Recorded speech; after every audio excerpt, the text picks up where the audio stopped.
స్వేదం ఒక్క చుక్క వచ్చినా నా కొంగుతో తుడిచేదాన్ని.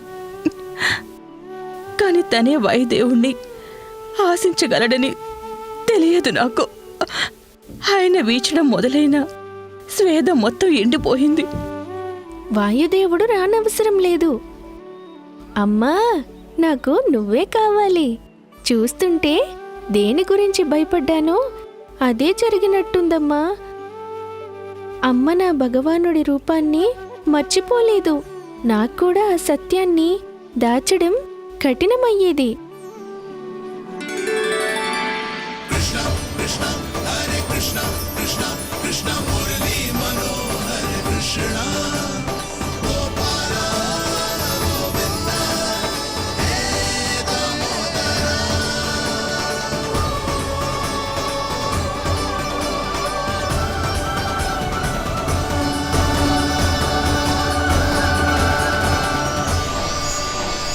ప్రభు, మీ స్వేదంతో తయారైన ఈ ప్రసన్న సరోవరం ప్రణామాలు స్వీకరించండి.